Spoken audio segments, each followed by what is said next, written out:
ఓం శ్రీ గురుమాత్రే నమః. భాగవత పురాణంలోకి పునఃస్వాగతం. ఆ విధంగా కృష్ణుడు గోపకుమారులతో కలిసి రకరకాల ఆటలు ఆడసాగాడు. తన ఈడు బాలకులతో కూడి ఆడుకునేటప్పుడు మీరు ఆవులు, నేను ఆబోతును అని రంకెలు వేస్తూ పరుగెడతాడు. నేను రాజును, మీరు భటులు అని చెప్పిన పనులు చెయ్యాలి అంటూ వారికి పనులు అప్పచెప్పేవాడు.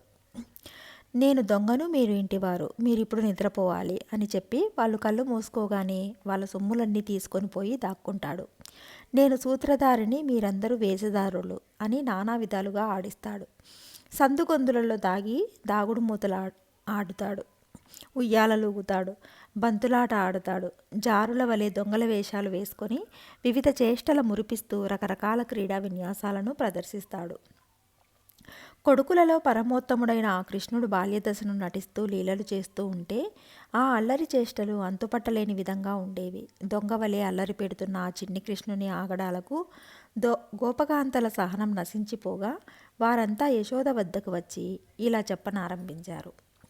అమ్మా యశోద, మా ఇళ్లలో బాలింతలు తమ బిడ్డలకు పాలు చాలడం లేదని మొరపెడుతుంటే నీ కొడుకు నవ్వుతూ పరిహాసం చేస్తూ ఆవుల వద్దకు దూడలను వదిలేస్తున్నాడు.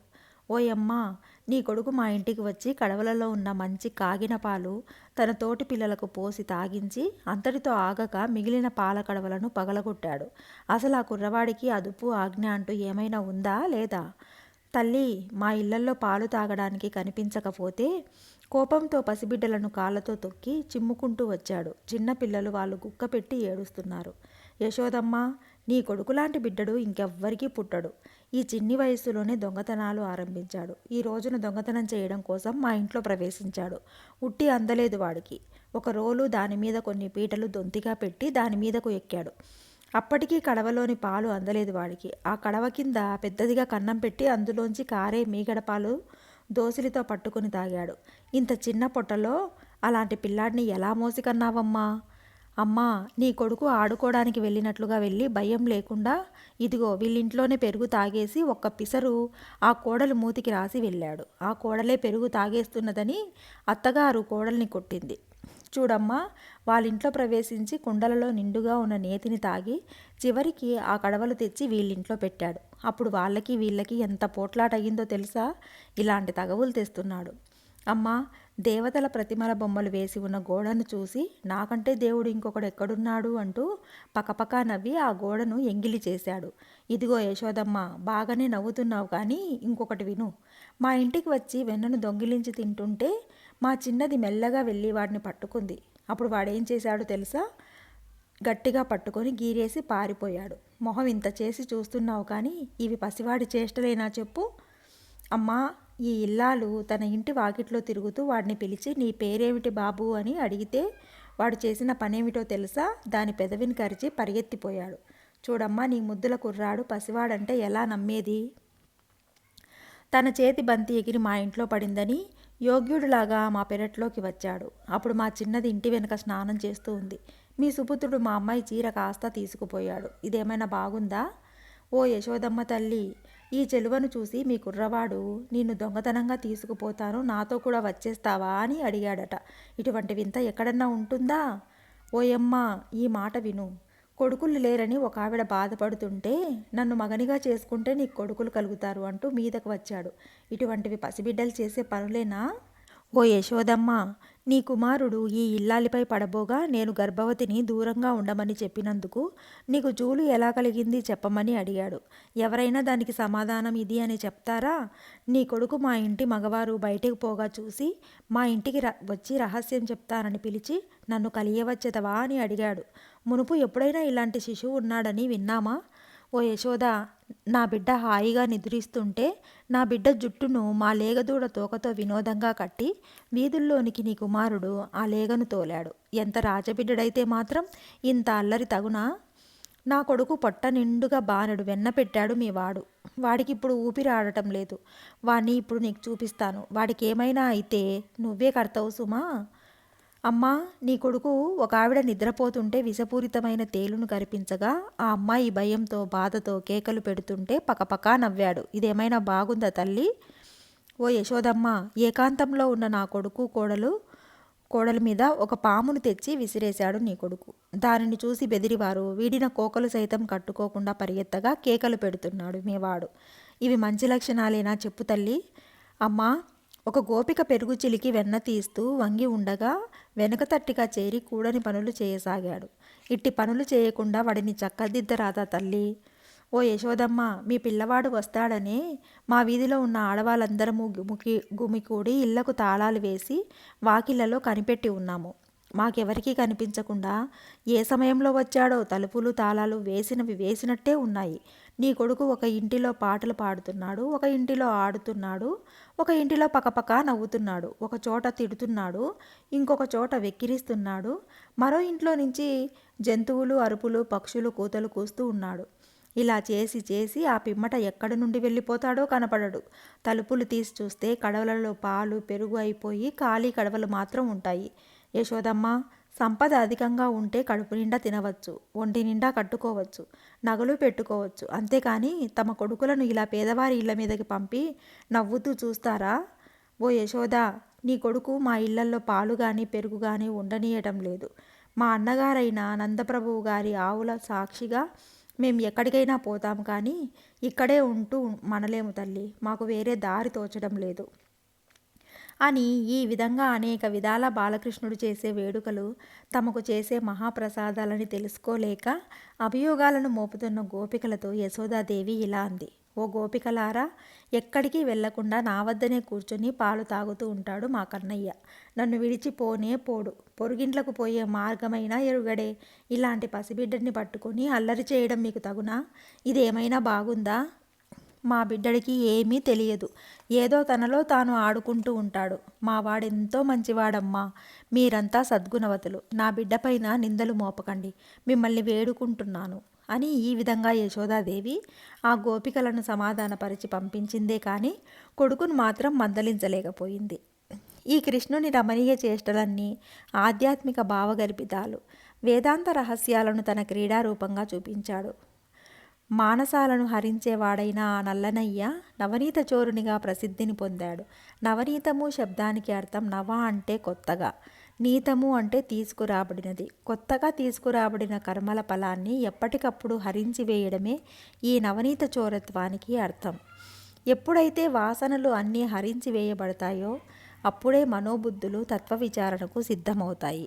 కర్మఫలాలను హరించి తన దివ్య ప్రేమతో అలరించడమే ఆ లీలలోని అంతరార్థం. ఆ దివ్య ప్రేమలో మునిగి ఉన్నందునే ఆ బాలుని చూపులకు వశమై శిక్షించలేకపోయింది యశోదమ్మ. ఈ విధంగా గోపికలందరూ తను చేసే చేష్టలను తల్లితో చెప్పి మొరపెడుతూ ఉంటే బాలకృష్ణుడు భయపడ్డాడు. మిక్కిలి అనకువ కలిగిన వానిలాగా, పరమయోగ్యునిలాగా, మంచి చెడ్డలు తెలియని పసిపాపలాగా మౌనం వహించాడు. భ్రమ చెందిన వానిలాగా, ఏమీ తెలియని అమాయకునిలాగా తెల్లబోతూ తన యందు ఏ విధమైన కపటము కనపడనీయక తల్లి రొమ్ముకు తన ఆనించి ముచ్చటగా ఆడుకుంటూ ఊరుకున్నాడు. అలా ఉండగా ఒక రోజున బలరాముడు ఇంకా ఇతర గొల్లపిల్లలు అంతా కలిసి వచ్చి యశోదతో కృష్ణుడు మన్ను తిన్నాడని చెప్పారు. వెంటనే ఆమె బాలుని చెయ్యి పట్టుకొని ఇలా అంది. నువ్వు మన్నెందుకు తిన్నావు? చెప్పిన మాట అసలెందుకు వినడం లేదు? నీ సంగతి ఈ అన్న నీ సకులు చెప్పారులే. తలను అలా అడ్డంగా ఊపకు. మన్ను తినడం దేనికి? తినడానికి మన ఇంట్లో వేరే మధుర పదార్థాలే లేవా అని అమాయకంగా అడిగిన తల్లితో నేర్పరి అయిన కొడుకు ఈ విధంగా పలికాడు.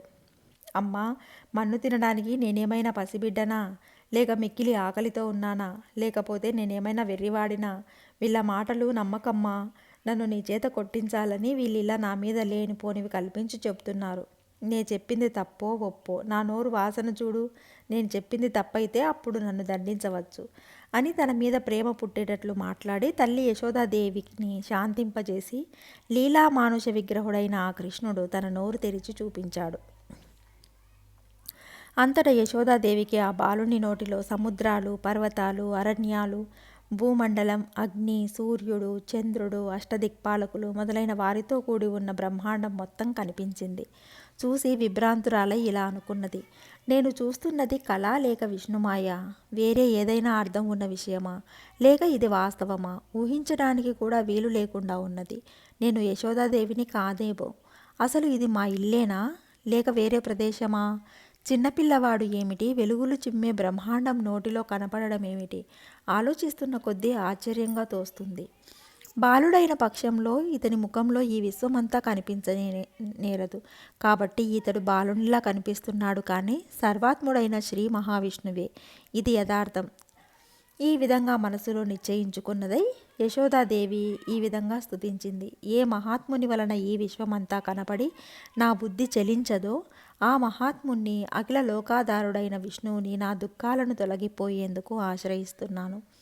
ఈ బాలుని ముఖం చూస్తూ ఇన్నాళ్ళు నేను, నా భర్త, ఈ రేపల్లెలోని గోపజనం అందరూ, చివరకు ఆవులు కూడా ఇతను బాలుడే అని భ్రమిస్తూ భ్రాంతిని చెందుతున్నాం.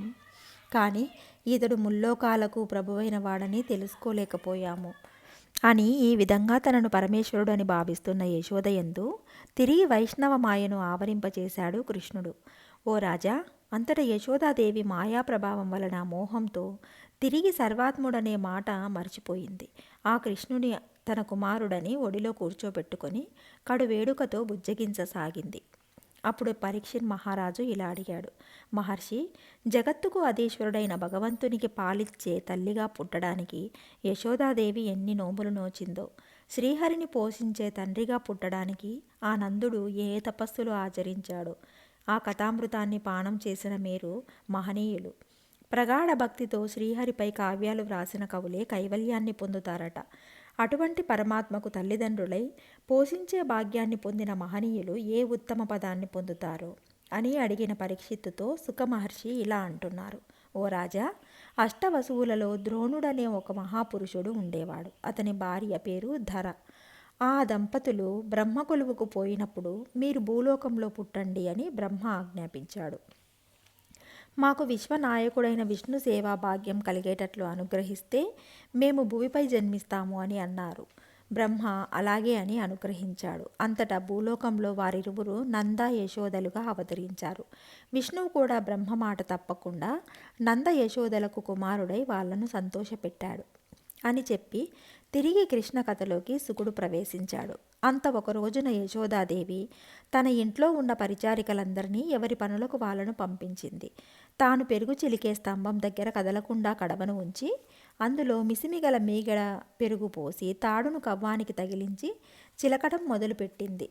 ఆ సమయంలో బాలకృష్ణుడైన శ్రీకృష్ణుడు ఆమె చుట్టూ తిరుగుతూ కింద పడుతూ లేస్తూ ఊహూ ఊహూ అని మూలుగుతూ ఏడుస్తూ అమ్మ పాలు అని మారాము చేస్తూ కడవ దగ్గరికి వచ్చి కవ్వం పట్టుకున్నాడు.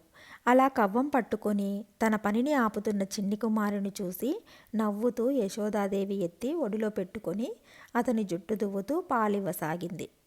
బాలుడు పాలు తాగుతున్నంతలో పొయ్యి మీద పాలు పొంగడం గమనించిన యశోద గబాలున ఒడి నిండి ఆ చిన్నవాడిని దింపి లోపలికి వెళ్ళింది. తనను అలా అర్ధాంతరంగా కిందకు దించి వెళ్ళినందుకు అలిగిన నల్లనయ్య వాడి అయిన రాతి చేత అమ్మ చిలుకుతున్న పెరుగుకుండను బద్దలు కొట్టి అందులోని వెన్నను కొంత తీసుకొని తింటూ పైకి మాత్రం తల్లికి వినిపించేలా దొంగ ఏడుపు ఏడవసాగాడు. ఇంతలో ఆ యశోద పాలు దించి వచ్చి ముక్కలై ఉన్న పెరుగు కుండను చూసింది. అంతేకాదు, అందులో ఉన్న వెన్నను తిని కృష్ణుడు పరిగెత్తిపోవడాన్ని కూడా చూసింది. ఆ కుండ పెంకులను చూసి ఈ తుంటరి ఎంత పని చేశాడు అని తనలో తాను నవ్వుకుంటూ కన్నయ్య కనిపించకపోయేసరికి వెతుకుతూ బయలుదేరింది. అలా బయలుదేరిన యశోదకు వేరొక ఇంటిలో రోలు తిరగేసి ఎక్కి పైన ఉట్టిలో ఉన్న వెన్నను అందుకొని దానినంతా ఒక కోతికి తినిపిస్తున్న కృష్ణుణ్ణి చూసింది. ఓం శ్రీ గురుమాత్రే నమః. తదుపరి కథని రేపు తెలుసుకుందాం.